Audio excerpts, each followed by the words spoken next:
আচ্ছা, বিষ্ণুবাবুর খোকা কোথায় গেল? এইটা জানার জন্য গল্পটা শেষ পর্যন্ত শুনতে হবে। তাহলে আমরা শুরু করি গল্প।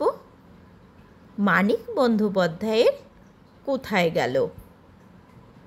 কোথায় গেল প্রশ্নটা যে বিষ্ণুবাবু পৃথিবীতে যত লোক আছে তাদের সকলের চেয়ে বেশিবার উচ্চারণ করেন, তাতে কোনো সন্দেহ নেই।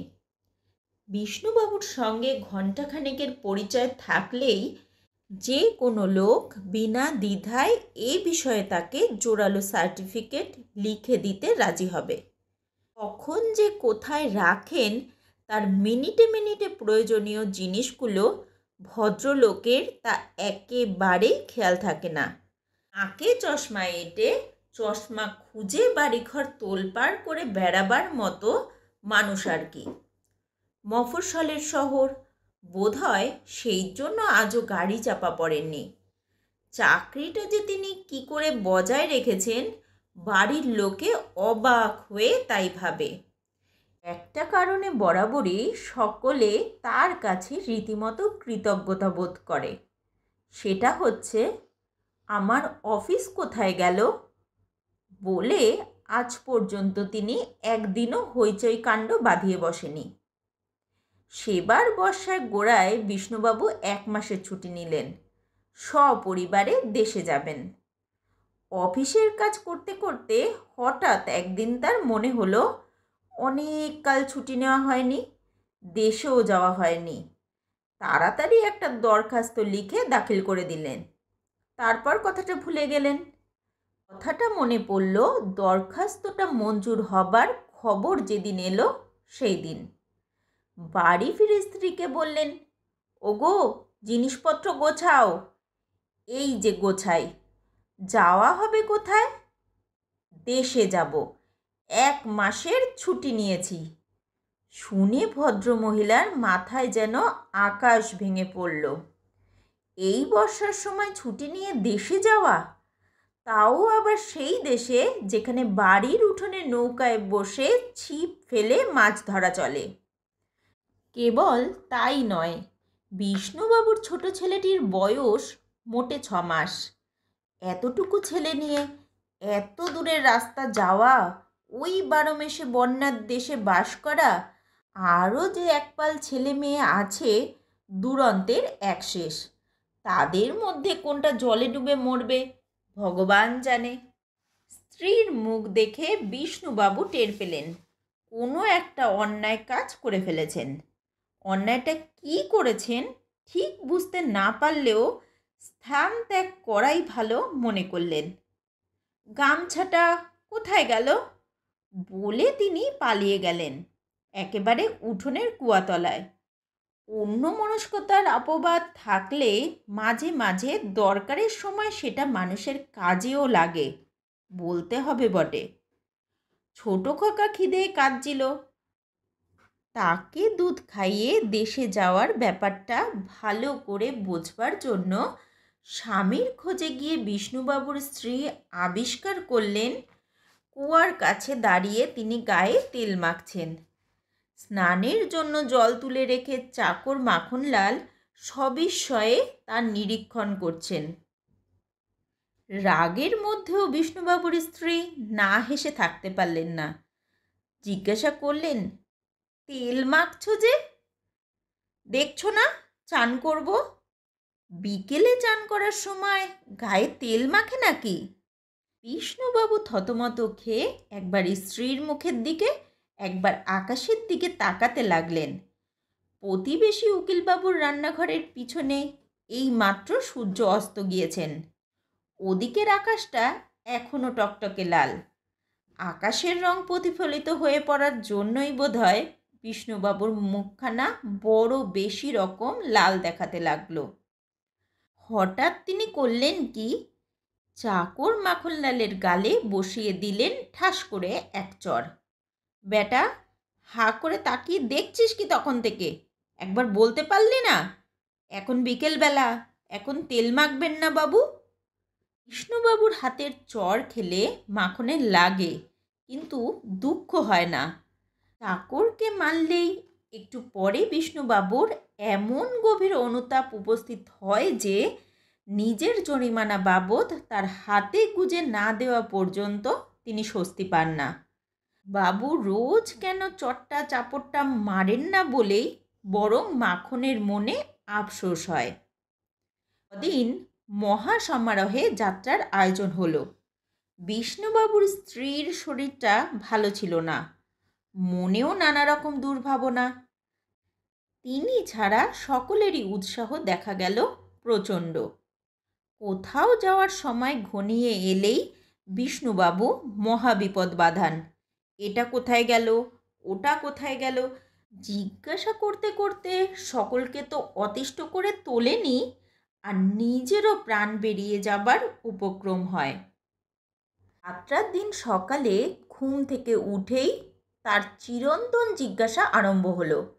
প্রথমেই হাঙ্গামা বাঁধালো চটি জুতো, টুথব্রাশ আর দাড়ি কামানোর সরঞ্জাম নিয়ে। অনেক খোঁজার পর জিনিস কটা পাওয়া গেল একটি গোছালো সুটকেসের ভেতরে। বিষ্ণুবাবু জিনিসপত্র গোছাতে স্ত্রীকে কাল একটু সাহায্য করেছিলেন। স্ত্রী প্রশ্ন করলেন, গাড়ি তো সেই সন্ধ্যের সময়, কাল এগুলো বাক্সবন্দি করার কি দরকার ছিল? প্রশ্নের কেউ জবাব দিতে পারে? বিষ্ণুবাবু চুপ করে রইলেন, কিন্তু সে কেবল কিছুক্ষণের জন্য। রওনা হওয়ার সময় যত ঘনিয়ে আসতে লাগলো তিনি ততই ব্যস্ত ও বিব্রত হয়ে পড়তে লাগলেন।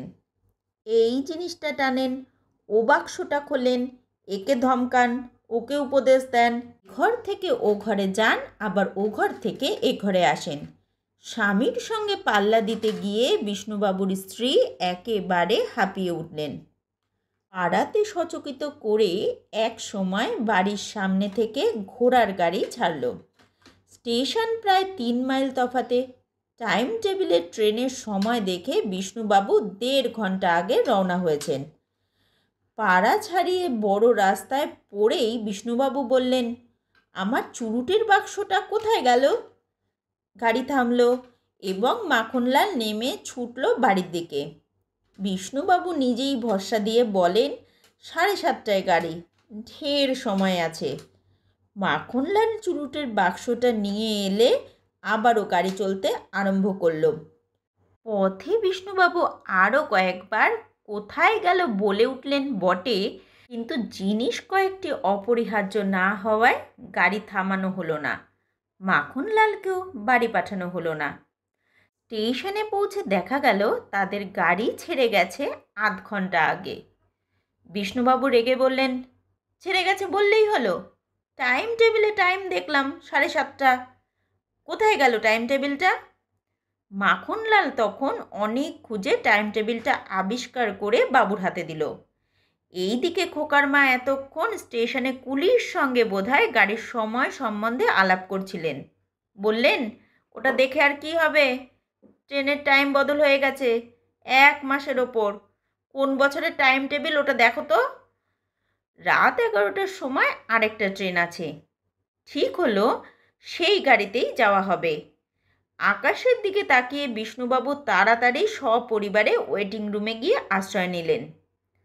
খানিক পরে নামল মুষলধারে বৃষ্টি। বিষ্ণুবাবুর স্ত্রী শান্তভাবে বললেন, শুভ দিনে শুভক্ষণে যাত্রা করেছি বটে।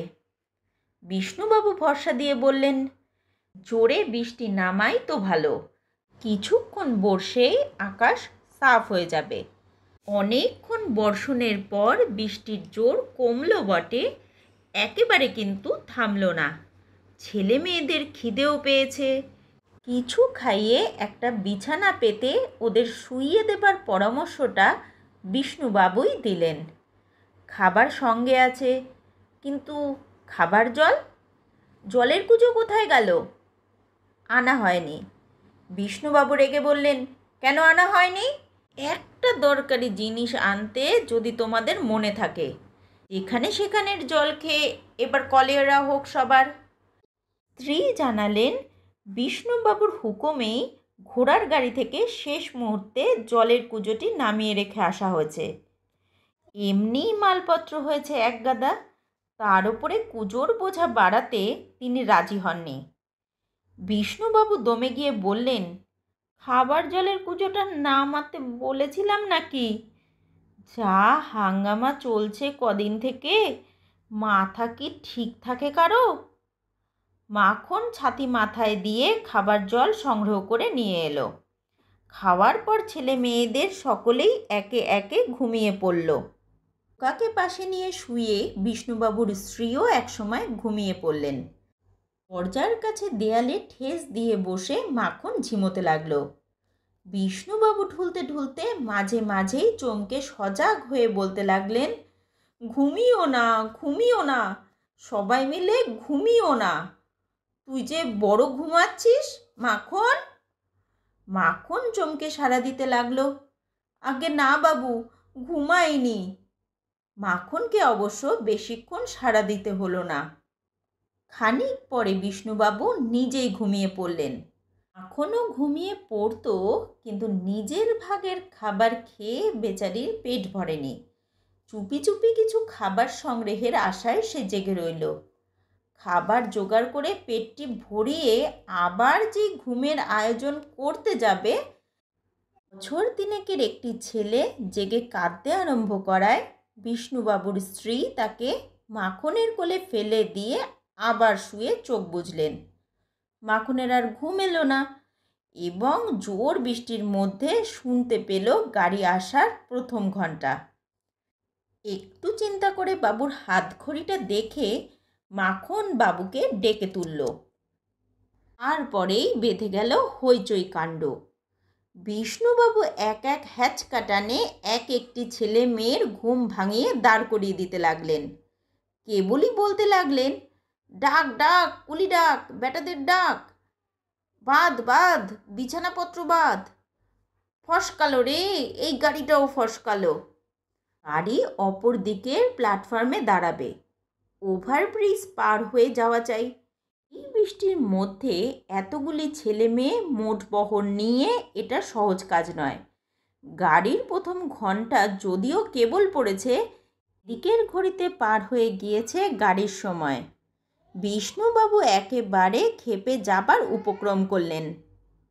বিছানা গুটিয়ে সকলকে নিয়ে কোনো রকমে ভিজতে ভিজতে ওদিকের প্ল্যাটফর্মে পৌঁছানো গেল। এখনও ট্রেনের দেখা নেই।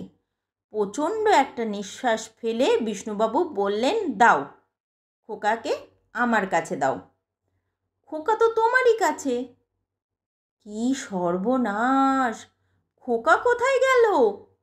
মাখন, তুই এখানে দাঁড়া ওদের নিয়ে, বলে ব্যাকুলভাবে বিষ্ণুবাবু সোজা লাইন ডিঙিয়ে ওয়েটিং রুমের দিকে ছুটলেন। তার স্ত্রীও প্ল্যাটফর্ম থেকে লাফ দিয়ে দিলেন লাইনে। ওয়েটিং রুম ফাঁকা। বিষ্ণুবাবু ধপ করে মেঝেতে বসে পড়লেন। কাতরভাবে বললেন, খোকা কোথায় গেল? কুলিরা নিশ্চয়ই চুরি করেছে। কুলিরা অতটুকু ছেলে চুরি করবে কেন? তাছাড়া কুলি দুটো বরাবর আমাদের সঙ্গেই ছিল। একটু দম নিয়ে দুজনে ফিরলেন। এবার গেলেন ব্রিজের ওপর দিয়ে, দুদিকে তাকাতে তাকাতে, যদি ফেলে গিয়ে থাকেন। কিন্তু কোথায় খোকা? খোকার চিহ্নও নেই কোথাও। ছেলেমেয়েরা কাঁদছে, মাখন তাদের আগলিয়ে রেখেছে। বিষ্ণুবাবুর স্ত্রীও কাঁদতে আরম্ভ করলেন। ব্যাপারটা যেমন ভয়ানক তেমনি আশ্চর্য। মাখন যখন সকলকে ডেকে তুললেন, খোকা তখন বিষ্ণুবাবুর স্ত্রীর পাশে শুয়ে আছে। তারপর কুলি ডাকা হলো, ছেলে মেয়েদের ডেকে তোলা হলো, বিছানা বাঁধা। এইসব হট্টগোলের মধ্যে একটা জ্যান্ত শিশু শূন্যে মিলিয়ে গেল। বিষ্ণুবাবুর স্ত্রী হঠাৎ কাঁদতে কাঁদতে বললেন, ওগো শুনছো? খোকার কান্নার মতন শুনতে পাচ্ছি আমি। কোথায় যেন খোকা কাঁদছে। বিষ্ণুবাবুরও মনে হচ্ছিল দুই একবার খোকার কান্না যেন অতি ক্ষীণভাবে দূর থেকে তার কানে ভেসে আসছে, কিন্তু ব্যাপারটা মনের ভুল বলে আমল দেননি। এবার স্ত্রীর সমর্থন পেয়ে বললেন, স্টেশনের আগাগোড়া আমি তন্ন তন্ন করে খুঁজব। মাখন, আমার টর্চটা কোথায় গেল? মাখন একটা বিছানা দেখিয়ে বললে, আগে ওর মধ্যে। বিছানাটা ওয়েটিং রুমে পাতা হয়েছিল। টর্চ হাতে স্টেশনের প্রতি ইঞ্চি স্থান খুঁজে দেখবেন স্থির করে প্রচণ্ড অভিযানে যাবার আগে বড় বড় বীরদের যেমন মুখের ভাব হয় সেই রকম মুখ করে বিষ্ণুবাবু বললেন, টর্চটা বার কর। বিছানা খোলা হলো। টর্চটা অবশ্য পাওয়া যেত বিছানার মধ্যেই, কিন্তু খোকাকে আধমরা অবস্থায় তার মধ্যে থেকে পাওয়াতে কেউ আর টর্চের জন্য মাথা ঘামালো না। ভাগ্যে বিছানাটা তাড়াতাড়িতে আলগা করে বাঁধা হয়েছিল। ভাগ্যে খোকার মুখটা পড়েছিল ধারের দিকে। তবু আর কয়েক মিনিট দেরি হলে খোকা কোথায় গেল এই প্রশ্নের জবাব বোধহয় আর পাওয়াই যেত না। বিষ্ণুবাবু উঠে দাঁড়িয়ে মাখনের গালে ঠাস করে একটা চড় বসিয়ে দিলেন। শয়তান, আমি তোকে ফাঁসি কাটে লটকিয়ে ছাড়ব। বিষ্ণুবাবুর স্ত্রী বললেন, বিছানাটা গুটিয়েছিলে কিন্তু তুমি।